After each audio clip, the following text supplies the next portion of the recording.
క్షేమాన్ని కాపాడటానికి సరిహద్దుల్లో ప్రాణాలొడ్డి పోరాడే భారత సైనికులు చేసే త్యాగాలు వెనకట్టలేనివి. ఇటీవల జరిగిన యుద్ధంలో వీరోచితంగా పోరాడి దేశానికి విజయాన్ని అందించిన వీర సైనికులకు రిపబ్లిక్ డే ఉత్సవాల సందర్భంగా గ్యాలంటరీ అవార్డు ప్రదానం జరుగుతుంది. పతకం అందుకున్న 6 సైనికుల్లో ఒక తెలుగువాడు కూడా ఉండటం తెలుగు జాతికే గర్వకారణం.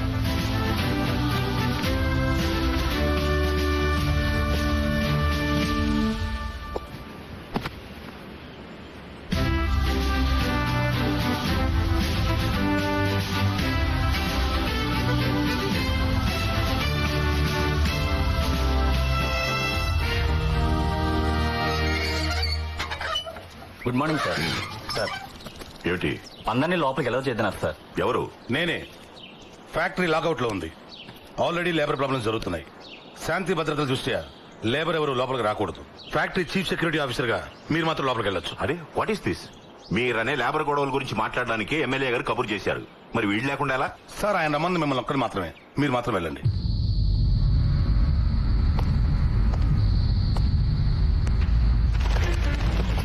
మరో ప్రపంచం, మరో ప్రపంచం, మరో ప్రపంచం పిలిచింది. వాహ్ శ్రీ శ్రీ వాహ్.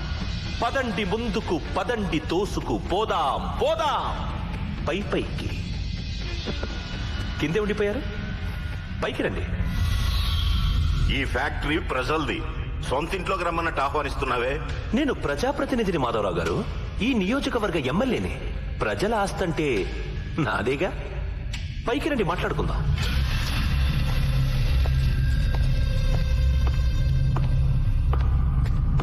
నమస్కారం మిలిటరీ మాధవరావు గారు. నమస్కారం. చిత్రంగా ఉంది కదా, మీరు మిలిటరీని వదిలేసిన మిలిటరీ మాత్రం మిమ్మల్ని వదలడం లేదు. చివరికి మీ ఇంటి పేరు అయిపోయింది కదా. మీరు మాత్రం తక్కువ పేరు సంపాదించారా ఏంటి? సగం రాష్ట్రాన్ని మింగేశారనుకుంటున్నారు జనం. పొగడకు, నాకు నచ్చదు. కబురు చేశారట. అలాగా జనాన్ని వెనకేసుకుని కేంద్ర మంత్రి గారిని కలవడానికి వెళ్తున్నారటగా, నిజమేనా? అవును, ఆయన నా స్నేహితుడు. మిలిటరీలో నాతో కలిసి పనిచేశాడు. మంచిది. మంత్రి స్నేహం పెంచుకోండి. 10 పెట్రోల్ బంకులు తెచ్చుకోండి, 4 ఫ్యాక్టరీలకు లైసెన్స్ తెచ్చుకోండి, సంపాదించుకోండి, సుఖపడండి. నేనేమన్నా వద్దనా? 30 సంవత్సరాల క్రితం ఈ ఫ్యాక్టరీ ప్రభుత్వ హయాంలో స్టార్ట్ అయింది. 2000 మంది కార్మికులకి, వాళ్ళ కుటుంబాలకి ప్రత్యక్షంగాను, 1,00,000 మంది రైతులకి, లక్షలాది మంది రైతు కూలీలకి పరోక్షంగాను అన్నం పెట్టింది ఫ్యాక్టరీ. అటువంటి ఈ ఫ్యాక్టరీని నువ్వు నీ కుతంత్రాలతో నష్టాల్లోకి నెట్టావు. రాష్ట్ర మంత్రి అయిన నీ మామ పలుకుబడిని అడ్డం పెట్టుకుని ఏకంగా ఫ్యాక్టరీని మింగేద్దామని చూస్తున్నావు. అయితే మీకేంటి? మీరు కార్మికుడు కాదు, కార్మిక నాయకుడు కాదు, రైతు కాదు, రాజకీయ నాయకుడు కాదు. మీకెందుకండి ఈ పోరాటాలు, ఆరాటాలు? గడ్డి పరకైనా మొలవని మంచు కొండల కోసం ప్రాణాలొడ్డి పోరాడాం. ఎందుకు? ఈ నేల తల్లి గుండెల మీద పరాయి మోకలు కాలు పెట్టకూడదని. అలా కాపాడుకున్న నా దేశాన్ని నీలాంటి వాళ్లు దోచుకు తింటుంటే చూస్తూ ఊరుకోను. నీ బండారం మొత్తం సాక్ష్యాధారాలతో నా దగ్గరుంది. రేపీ పాటికి అవి కేంద్ర మంత్రి చేతుల్లో ఉంటాయి. ఇందాకేమన్నావు? పోరాటం నాకెందుక? నేను మిలిటరీ నుంచి రిటైర్ అయ్యాను. పోరాటం నుంచి కాదు. పోరాటం నా రక్తంలో ఉంది. ఒక్కసారి సైనికుడైన వాడు చచ్చే వరకు సైనికుడే. నా కంఠంలో ప్రాణం ఉండగా ఈ ఫ్యాక్టరీ నీకు దక్కనివ్వను. తదాస్తు.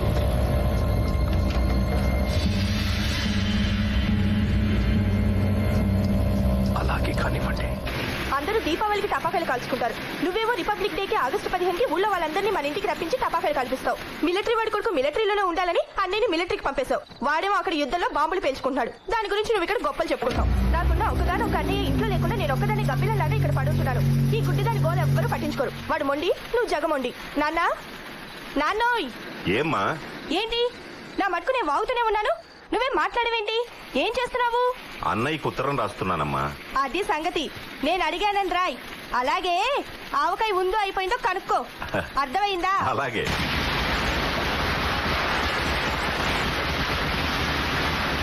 ఇది చాలా ఆపండ్రా, చెవులు పగిలిపోతున్నాయి.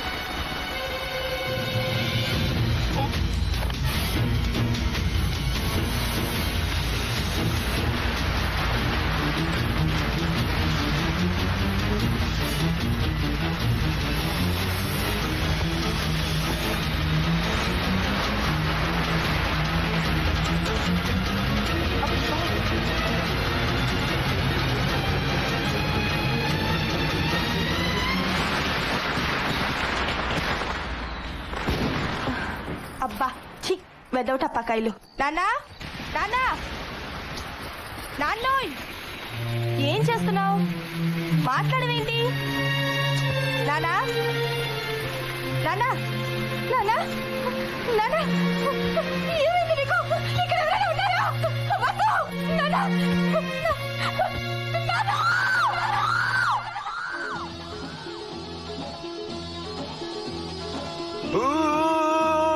महबूबा महबूबा महबूबा महबूबा हाय गुलशन में फूल खिलते हैं जब से राह में मिलते हैं मैं और तू. నువ్వు నాకు అర్థం కావరా? యా పొద్దున్నే ప్రెసిడెంట్ దగ్గర నుంచి మెడల్ తీసుకున్నావు, పొద్దుపోయాక మందు కొట్టి మెహబూబ్ అంటున్నావు. దాన్దార్ దాన్ దే దీన్దార్ దీన్ దే. ప్రెసిడెంట్ మెడల్ తీసుకుంది మనం కాదు. Attention, son of military Madhavarao, retired Subedar major. కానీ ఇక్కడ మందు కొట్టి మెహబూబా మెహబూబా మెహబూబా మెహబూబా అని పాడుతుంది మాత్రం చంటి ద హీరో. ఎప్పటికైనా సినిమా హీరోనవుతా. ఒక్కొక్క సినిమాలో కనీసం 2 లేదా 3 హీరోయిన్స్ తో డాన్సులు చేస్తా. అసలు మా ఊళ్ళో నన్ను ఎవరు పేరెంట్ పిలవరు తెలుసా? చా, ఏం పెట్టి పిలుస్తారు? హీరో అని పిలుస్తారు. మరి సినిమాలోకి వెళ్లకుండా మిలిటరీలోకి ఎందుకు వచ్చారా? సినిమా హీరో తర్వాత అవుదే గానీ ముందు రియల్ హీరో అవ్వమని మా నాన్న ఆర్డర్ చేశాడు. మా నాన్న ఆర్డర్ అయితే కూర్చొనే ఉంది. వచ్చి మిలిటరీ జాయిన్ అయిపోయాను. మంచి పని చేశారా? నీ ప్రాణాలు పణంగా పెట్టి మా అందరి ప్రాణాలు కాపాడావు. President medal కొట్టేశావు. మీ నాన్నగారు చెప్పినట్టు రియల్ హీరో అయిపోయావు. అవును రే, ఇప్పుడు ఈ మెడల్ మా నాన్నకి చూపెడితే హ్యాపీగా ఫీల్ అవుతాడంటావా? భలే వాడురా, 30 ఏళ్లు మిలిటరీలో పనిచేసి రిటైర్ అయిన మీ నాన్నకే ఎప్పుడు ఇటువంటి మెడల్ రాలేదు. నీకు విషయం తెలుసా? ఇండియన్ ఆర్మీ పుట్టాక ఈ మెడల్ తీసుకున్న వాళ్ళు నువ్వు 34 వాడివి. అయితే ఓకే, మా నాన్నకి 30 ఏళ్ళు రాని 3 ఏళ్ళు వచ్చిందా? మనమే గ్రేట్. ఇది అర్జెంట్ గా తీసుకెళ్లి మా నాన్న చూపించాలి. తెరకు టెలిగ్రామ్ అయ్యి.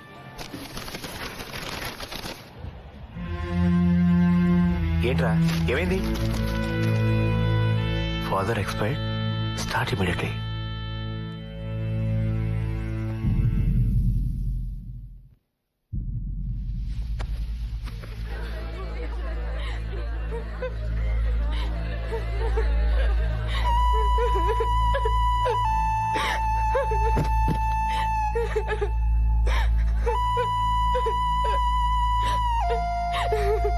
చంటి, అన్యా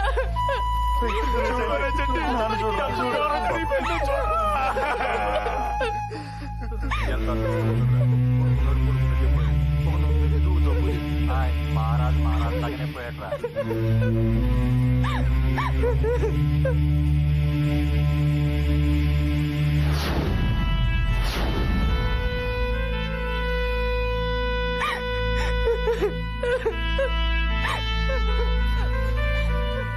అన్యా అన్యా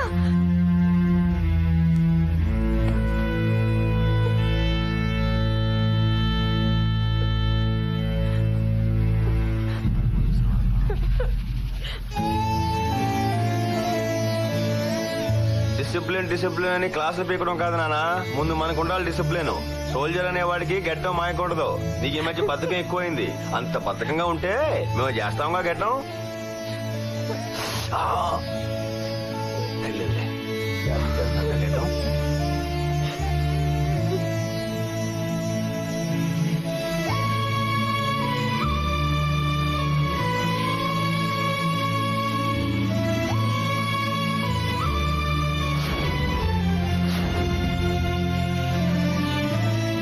సోల్జర్ నాయన చంటి, ఇప్పటికే చాలా ఆలస్యమైంది. శ్మశానానికి తీసుకెళ్తాం. అక్కడ కాదు, మా కొండ పొలం, అక్కడ చేద్దాం దహనం. నాయనా, ఈ బట్టలు కట్టుకురండి. ఎందుకు? ఈ బట్టలు కట్టుకుని కర్మకాండ చేస్తే మీ నాన్నగారి ఆత్మ శాంతిస్తుంది. మీరు ఆ జంజం తీసేయండి. అయ్యయ్యో, ఈ జంజం లేకుండా కర్మకాండలు చేయకూడదు. మీకు ఆ జంజం ఎలాగో నాకు మా నాన్నకి యూనిఫామ్ అలాగా. యూనిఫామ్ తో కర్మకాండ చేస్తేనే మా నాన్న ఆత్మ శాంతిస్తుంది. కానివ్వండి.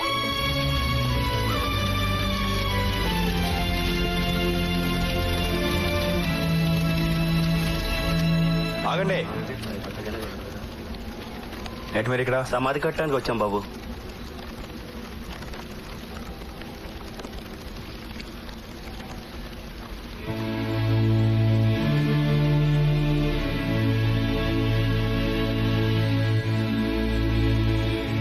మా నాన్న సమాధి ఎవరు కట్టట్లేదు, నేనే కట్టుకుంటాను.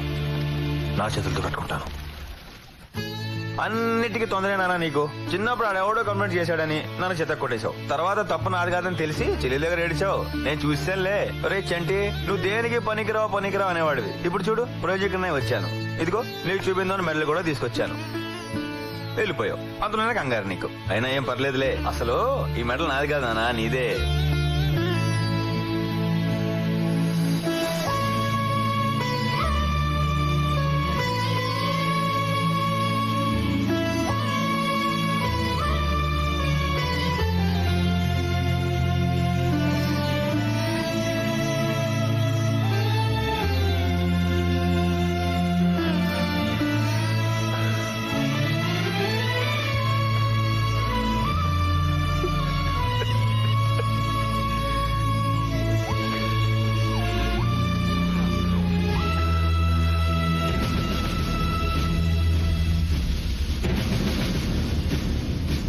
ఇక్కడ మీరు చూస్తున్న ఈ కొండల్ని పాండవుల కొండలంటారు. ఈ కొండలకి అవతల పక్క 1,00,000 ఎకరాలు చెరుకు పండుతోంది.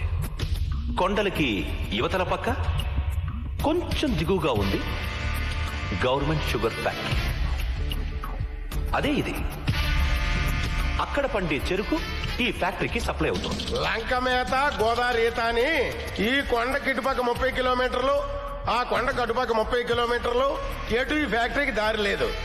ఇక్కడి నుంచి బయలుదేరి 60 కిలోమీటర్లు ప్రయాణం చేసి ఈ ఫ్యాక్టరీకి చెరుకు రావాలి. అందువల్ల ఫ్యాక్టరీకి వచ్చే లాభం గోబల్లో దిగిపోయింది. అందుకే సంవత్సరం క్రితం ఫ్యాక్టరీ మూతపడిపోయింది.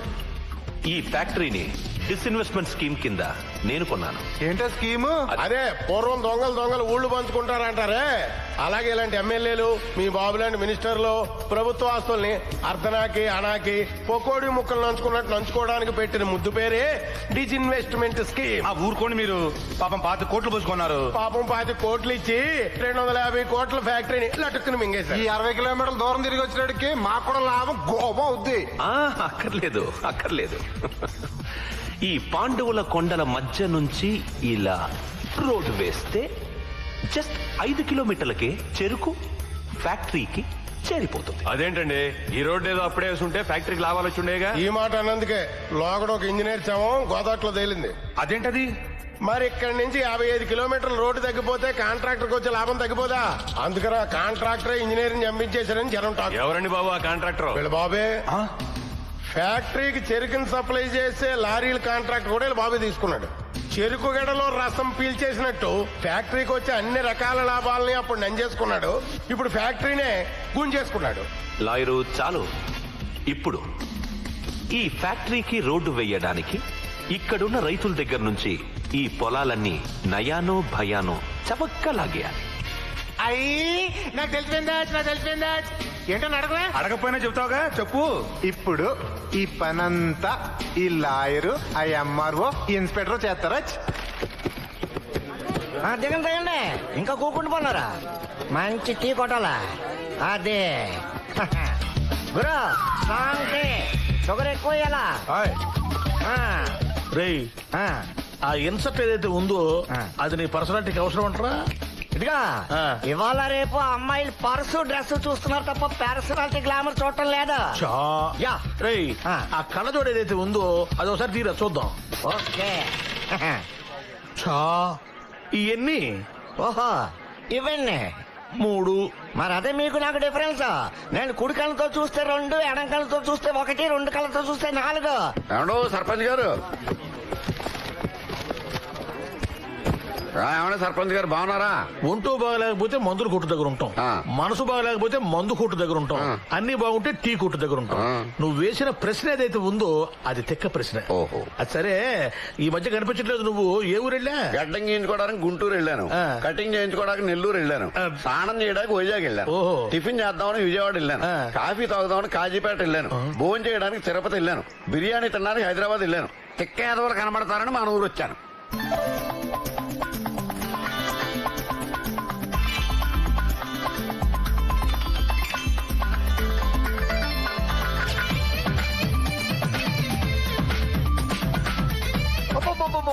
సూపర్ ఫిగర్ అదిరింది. వాడికి టోటల్ డెకరేషన్ తో నరికెత్తది దీని బాబు ఎవడో గానీ దాని బాబు నేనే. అమ్మో అది తన విరుపులు చూడడానికి నీ రెండు కళ్ళు చాటం లేదు కదా. అవునా? తన అరుపులు వింటే నీ రెండు చెవులు ఏవైతున్నాయో అవి మిగలవు, కాళ్ళకు పంచి. నేను వెళ్ళను. ఏరా కండక్టర్, ఏరానా బస్సులో చిల్లర లేదని పావలా నొక్కేసా, మర్చిపోయి వదిలి వెళ్ళిపోతాననుకున్నావా? లేదమ్మా, కావాలంటే బ్యాగ్ చూసుకో. ఎగబడి చూడడానికి నీ బ్యాగ్ ఏమైనా చిరంజీవి సినిమానా? ఎద్దవ్వా. చదవనా? అవునరా కొండిగా. పావలా అంటే మాట్లాబే.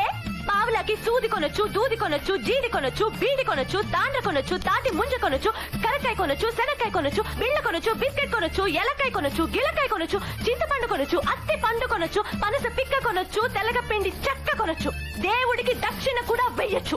అమ్మో, ఈ ఉపయోగాలు ఏవైతే ఉన్నాయో ఈ పావలా అచ్చేసుడు కూడా తెలియవమ్మా. ఏదో పొరపాటు జరిగింది, వదిలేవే పాపం. మధ్యలో నీకెందుకురా, నువ్వు నోరు మూసుకొనుండు. వస్తే కన్న తండ్రిని అరే ఒరే అనకూడదే, తప్పు. నేను చిన్నపిల్లగా ఉండగా అరే ఒరే అంటే హో నాన్న హో కన్నా అనన్నావు. అది తప్పైతే అప్పుడే చెప్పుండాలి. ఇప్పుడు ట్రెండ్ మార్చుకోవాలంటే కుదరని పనిరా. ఒరేయ్ ఏంట్రా, జనాభా దగ్గర డబ్బులు నొక్కేసి లక్షలు వెనకేసేద్దాం అనుకుంటున్నావా? నీ ఒక్క పావులో నొక్కేస్తే లక్షాధికారిని అయిపోతానా? ముక్కు మీద గుద్దితే మొల్తాడు తెగుద్ది. జాగ్రత్త. ఇదిగో మాజీ మనసబో, మీ అమ్మాయి దెబ్బకి వీడికి పిచ్చెక్కేలాగుందయ్యా. మన ఊరుకున్నదే ఒక్క ఆర్టీసీ బస్సు.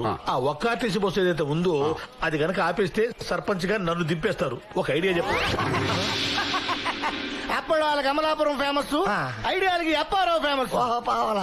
దీనికి మాత్రం తక్కువ లేదు. అంతే అంతే అంతే అంతే. ఒరేయ్ వసంత లక్ష్మి అంటే ఏమనుకుంటున్నారా? కబడ్డీ కబడ్డీ ఆడించేస్తా. అబ్బా వసంత లక్ష్మి, నా మాట వినమ్మా. తీర్థయాత్రలకు వెళ్ళొచ్చి ఎందుకు ఇలా టైం వేస్ట్ చేస్తావు? వెంటనే వెళ్లి వినాయకుడి గుడి దగ్గర కొబ్బరికాయ కొట్టమని చెప్పానా లేదా? అయ్యయ్యో మర్చిపోయినా బరో. ఇదిగో బజ్జాయినా, దక్షిణ భారత యాత్రలు చేస్తే బావతో పెళ్ళవుతుందని ఇదిగో ఈ పిల్లకి లేని పంతులు సలహా ఇచ్చాడు. చాలా కష్టపడి బోల్ డబ్బులు ఖర్చు పెట్టి యాత్రలు మొత్తం పూర్తి చేశా. ఇంకా నా మెళ్ళో హీరో బావతో తాళి కట్టించాల్సింది నువ్వే. తేడా వచ్చిందో ఈ పూజారి గడిని చంపేస్తాను. అంచేత ఏంటంటే నువ్వు ఇంకే మాత్రం బద్దకించకుండా ఆ పనిలోనే ఉండాలి. ఇదిగో 100 మొక్కున్నా వడ్డీ కూడా లెక్కేసి ముందే 105 కొబ్బరికాయలు కొట్టేశా. ఆ విషయం ఈ పిల్లగాడి కూడా తెలుసు. ఎరా? అవును. అందరూ నీకు పుట్టినరోజు మాత్రమే ఉండాలి పెడతారు. మరి నేను ప్రతి వారం పెడుతున్నానా లేదా? అదేమిటి స్వామి అలా చోరు మూసుకున్నారు? ఈ బసలక్ష్మి నష్టం వెళ్ళాక త్రాస్తుడా. పేరుకు ఉండ్రాలు పెట్టేది నాకు, తినేది నువ్వు. కొబ్బరికాయలు కొట్టేది నాకు, పచ్చడి చేసుకుని మెక్కేది నువ్వు. దాని నస వెళ్ళాక ఆఖరికి నా చెవులోంచి రక్తం కూడా వస్తుందిరా.